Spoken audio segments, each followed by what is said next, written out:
Kasih karunia dan damai sejahtera dari Tuhan Allah Bapa kita, dan dari anaknya Tuhan Yesus Kristus menyertai kamu sampai selamanya. Amin. Selamat pagi saudaraku, selamat memuliakan Tuhan dengan semua aktivitas yang baik. Dipandu firman Tuhan dari Ibrani 12 ayat 1, tapi saya akan bacakan sampai ayat 3, demikianlah firman Tuhan. Karena kita mempunyai banyak saksi, bagaikan awan yang mengelilingi kita. Marilah kita menanggalkan semua beban dan dosa yang begitu merintangi kita, dan berlomba dengan tekun dalam perlombaan yang diwajibkan bagi kita. Marilah kita melakukannya dengan mata yang tertuju kepada Yesus, yang memimpin kita dalam iman, dan yang membawa iman kita itu kepada kesempurnaan, yang dengan mengabaikan kehinaan, tekun memikul salib, ganti sukacita yang disediakan bagi Dia, yang sekarang duduk di sebelah kanan tahta Allah. Ingatlah selalu akan Dia, yang tekun menanggung bantahan yang sehebat itu terhadap dirinya dari pihak orang-orang berdosa, supaya kamu jangan menjadi lemah dan putus asa. Demikianlah firman Tuhan. Bapak Ibu Saudaraku yang terkasih dalam Yesus Kristus, di ayat 1, penulis kitab Ibrani menggambarkan hidup orang beriman seperti orang yang berlomba yang diwajibkan kepadanya. Dalam perlombaan tersebut, kita harus meniru para saksi terdahulu yang banyaknya bagaikan awan yang mengelilingi kita. Sekarang mari kita renungkan dan kita belajar bagaimanakah kita harus ikut dalam perlombaan yang diwajibkan bagi kita itu. Yang pertama, fokuslah kepada Tuhan Yesus. Dalam perlombaan iman, di dalam kehidupan ini, jangan memperhatikan hal-hal duniawi, seperti kekayaan, kesenangan, nama yang masyhur, dan kekuasaan yang besar.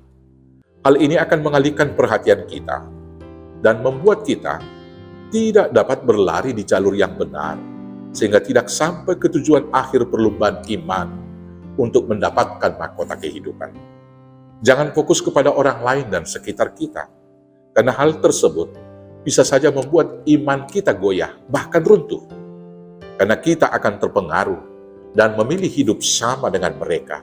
Padahal firman Tuhan berkata di dalam Roma 12 ayat 2 demikian, janganlah kamu menjadi serupa dengan dunia ini, tetapi berubahlah oleh pembaruan budimu, sehingga kamu dapat membedakan manakah kehendak Allah, apa yang baik, yang berkenan kepada Allah, dan yang sempurna.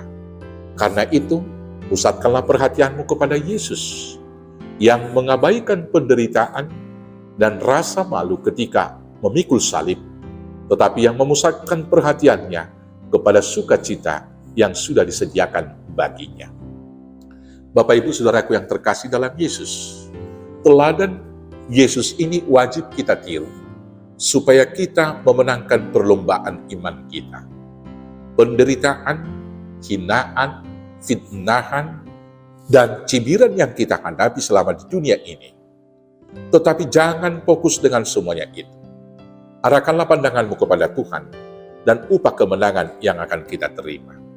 Dengan demikian kita akan tahan uji di dalam berbagai persoalan dan penderitaan-penderitaan tersebut, sebagaimana yang dikatakan oleh Rasul Paulus di dalam 2 Korintus 4 ayat 17-18 demikian. Sebab penderitaan ringan yang sekarang ini mengerjakan bagi kami kemuliaan yang kekal, yang melebihi segala-galanya, jauh lebih besar daripada penderitaan kami. Sebab kami tidak memperhatikan yang kelihatan, melainkan yang tak kelihatan. Karena yang kelihatan adalah sementara, sedangkan yang tak kelihatan adalah kekal. Pelajaran yang kedua adalah menanggalkan semua beban. Para pelari maraton memakai pakaian yang sangat ringkas, dengan tujuan untuk meringankan beban semaksimal mungkin, supaya dapat berlari begitu rupa dan memenangkan perlombaan tersebut. Demikian halnya dengan kita, dalam perlombaan iman, harus menanggalkan beban yang dapat memperlambat atau bahkan menghambat langkah kita untuk sampai pada garis akhir. Beban yang menghambat langkah iman kita yang perlu kita tanggalkan adalah yang pertama, kekhawatiran dunia dan tipu daya kekayaan. Kekhawatiran akan kebutuhan hidup di dunia ini dan tipu daya kekayaan menjadi beban berat yang menghambat langkah kita untuk berlari menuju tujuan akhir perlombaan iman kita. Hati yang demikian diibaratkan tanah yang penuh semak duri yang menghimpit pertumbuhan firman Tuhan sehingga dia tidak berbuah. Di dalam Matius 13 ayat 22. Karena itu, buanglah beban keterikatan dan ketergantungan terhadap kekayaan. Kekayaan memang perlu, dan itu bukan dosa. Tetapi kekayaan bukanlah segala-galanya. Apa gunanya kita memiliki semua kekayaan, tetapi jiwa dan iman kita hilang, sehingga kita akan binasa dengan sia-sia. Kemudian, beban yang harus kita tanggalkan adalah beban dosa. Beban rasa berdosa bisa menghambat orang untuk datang kepada Tuhan Yesus. Hal tersebut seharusnya tidak membebani setiap orang yang percaya, karena kita yakin dosa kita telah ditebus dan sudah diampuni oleh Tuhan Yesus. Karena itu kita harus menanggalkan dan membuang beban dosa tersebut. Untuk dosa yang kemudian kita lakukan dalam kehidupan, setelah kita mendapat anugerah pengampunan dari Tuhan, janganlah juga menjadi beban, tetapi datanglah dengan kerendahan hati kepada Tuhan Yesus, mengakui dosa-dosa tersebut, bertobat dan meninggalkannya, maka kita akan diampuni dan kemudian akan dibebaskan dari beban hutang dosa tersebut. Bapak Ibu Saudaraku yang terkasih dalam Yesus Kristus, bertekunlah di dalam iman kepada Tuhan Yesus.